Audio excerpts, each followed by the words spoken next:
Hey there, welcome to the College Investor audio show, where you can find us all over social media. Just search for the College Investor, like, follow, share, I don't know, whatever other stuff you guys do on social media. We're there.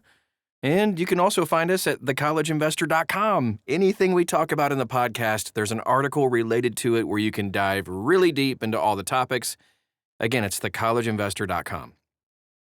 Today's topic, which we will dive right into, 27,000 borrowers are stuck in student loan complaint limbo. Let's take a look at it.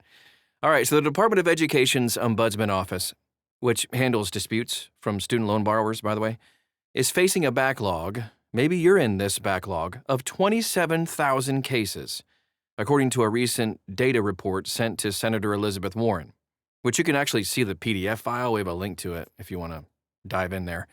The surge comes after the office lost nearly two-thirds of its staff in sweeping layoffs authorized by the Trump administration just earlier this year. Now, according to recent court documents, the office had 63 employees at the start of the year and now 25. As a result, unresolved complaints have risen sharply from about 16,000 in March to its current level of over 27,000. So they really weren't doing that great of a job before, but now it's even worse. And the office continues to receive hundreds of new cases every single week. In May, the most recent month of available figures, the office closed just over 1,100 complaints. Yay! But at that rate, the backlog could continue to grow for months. They're in negative equity, if you will. Senator Warren has pressed Education Secretary Linda McMahon for details on how the department will address the bottleneck, along with some other operational issues stemming from all the layoffs they had. Reduced staffing is what's pretty much causing this dispute resolution problem. The Ombudsman Office handles a wide range of borrower problems, incorrect payment accounts, repayment plan errors, allegations of misconduct, and all that kind of stuff. Complaints also come from vendors and members of Congress forwarding concerns from constituents. The simple fact is that smaller staff will limit the speed of responses. Duh, and the ability to spot patterns in borrower issues. It's just common sense, right? So here's an example. An interview with NPR. Former student loan ombudsman staffer Rachel Gittleman said this, that while she worked with borrowers to resolve individual crises, the oversight team, quote, was responsible for systematic fixes to the system. Like when you hear about credit reporting issues or bills being calculated incorrectly or bills not being sent to borrowers, things like that, where it's affecting more than a handful of borrowers. The team members have all been fully RIF'd, and that work is just not being done. End quote. So, the department has defended the layoffs as part of a broader strategy to eliminate excess bureaucracy. Amen, that's good. It's just causing some problems. And then reorient all those resources toward programs it views as effective under existing law.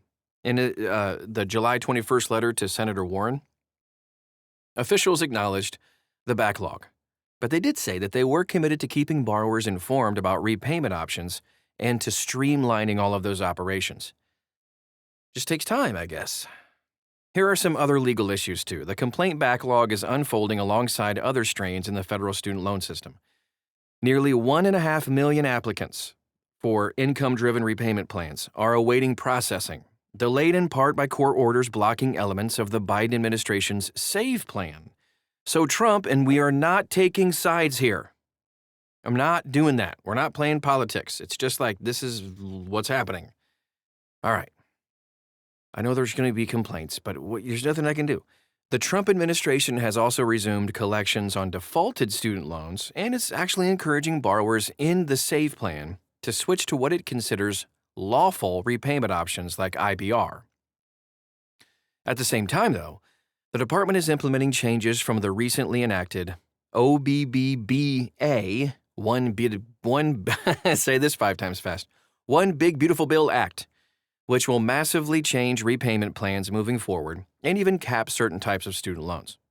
As a result of the correspondence and all the new information, Senator Warren sent a new request to Secretary McMahon raising questions about whether the department can manage these transitions while short-staffed, particularly in areas that directly affect borrower accounts. The senator requested a response by August 20th, so we'll see what happens, and even included a list of inquiries covering repayment plan administration, debt relief processes, and contractor oversight. Last thing we'll talk about, and then we'll wrap it up for today. Again, this is not a red-blue or left-right issue. It's just like, these are the facts. This is what's happening. Student loan borrower impact. Let's take a look at that. For individual borrowers, a delayed complaint can mean months of unresolved disputes over billing errors, interest calculations, eligibility for forgiveness programs, etc.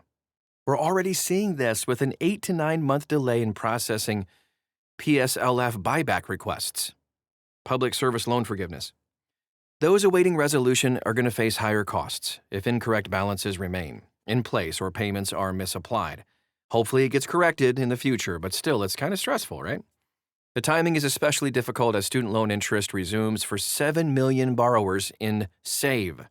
Yet, many are having difficulty changing the repayment plan that they're on, even per the Department of Education's guidelines.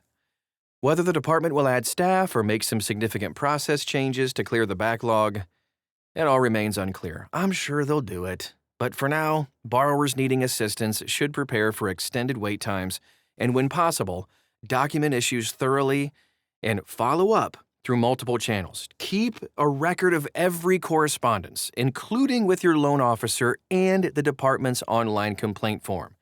Take screenshots, all of it. If you want to dive deeper, take a look at all the PDFs, the court documents, and everything. It's all linked inside this article at thecollegeinvestor.com. Thanks again for stopping by today, and we'll talk to you again real soon.